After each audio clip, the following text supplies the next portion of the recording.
So this video was intended to be a being Asian video, but I realized that being Asian is universally much more broad than I alone can handle.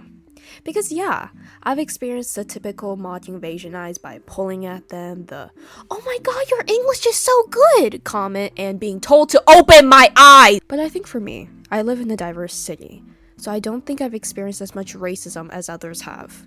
So this probably has little to do with racism. Sorry to get your hopes up. So this is a tale, being Japanese and living in the United States. I lived in a predominantly white and yellow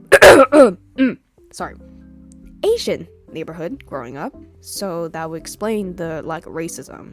I mean, I still experience it, don't get me wrong. My parents are both fully Japanese, and in my household, only Nihongo. So as I enrolled into schools, I realized that I didn't fit in because I couldn't speak English for shit. And as I got better at English, my Japanese deteriorated.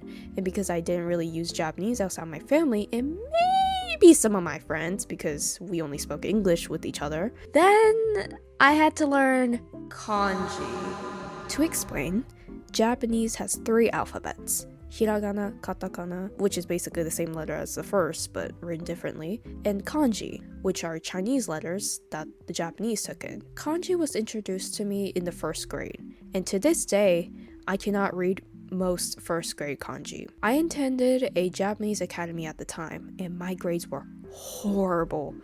If I'm being honest, I'm not sure how I lived through that, because it was genuinely hell. I could go on and on about how I felt left behind because I couldn't get past 10 out of 100.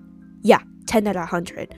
On every single one of my kanji tests, and everyone else were complaining about their 90. Like, oh my gosh, shut the fuck! Continuing on, as I got chronically more online, and probably too young for the internet, I noticed how popular Japanese media was, anime. Wholesomely, I guess, this made me feel good about my ethnicity for the first time.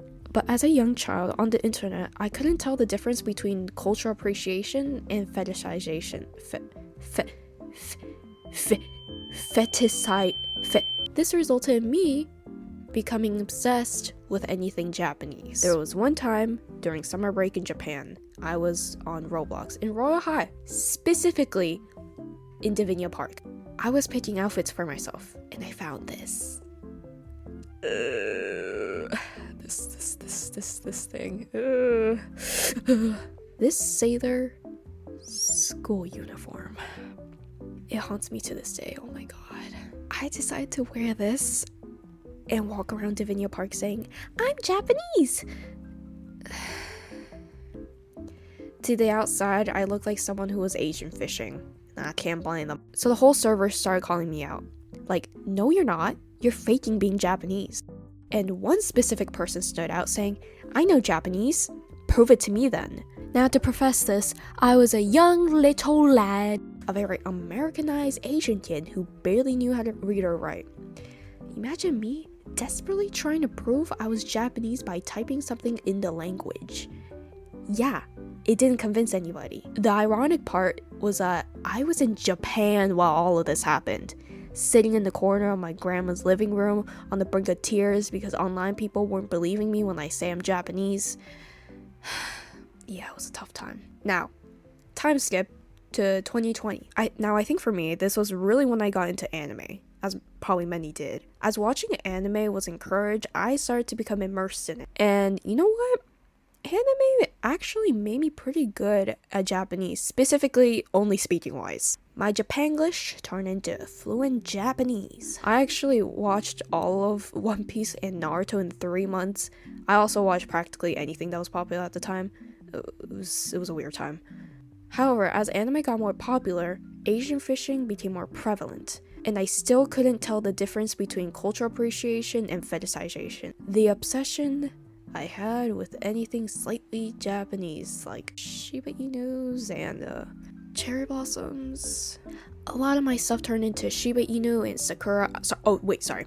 Cherry blossom themed, like my Roblox avatar, my iPad wallpaper, my room, kinda, and my gacha OC. We're not getting into that today. Since the pandemic made me absolutely chronically online since, I gradually started to understand that my whole personality doesn't revolve around my ethnicity. Being Japanese in this day and age is especially weird. The oh my god, not again. But I do have to say, I do appreciate how much Japanese media is being appreciated globally. Anime and Japanese games aren't just geeky weird shit anymore. They've become mainstream. And for that, I'm grateful that I didn't reject my culture from a young age and the internet helped me embrace it. Surprise, surprise. Guess who finally finished after 3 weeks? Probably 4, I don't know. Two of those weeks I've been procrastinating because I actually have been traveling. And wait, no, hold on. Before I say any of that, thank you for 4K subs. It's crazy. I keep saying that, but it's crazy. That's just the truth. And it will be crazy for me to not acknowledge the fact that we'll probably get to 5K soon. So for that, I'll make a special, probably. But back on topic. I'm traveling right now, and I'm actually in Japan. I didn't want to say this in my community post yet, because I'm planning to make a video about my trip right now. I actually gonna be here for a month, and I've been in Japan for like 2 weeks now. So I have like a week or 2 left. So I'll record more. I actually have a lot of footage. I'm really excited to show y'all. I'm gonna make a Japan vlog. I'm really excited about making that video. I have not edited or made a script or anything, but I'm just gonna see how that goes. I'm gonna eyeball it probably, because I feel like a script wouldn't be, well, I guess I'll make a script because I do need to give you guys some kind of like timeline. So yeah.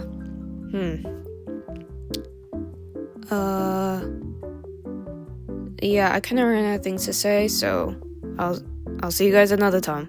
Goodbye. Bye-bye.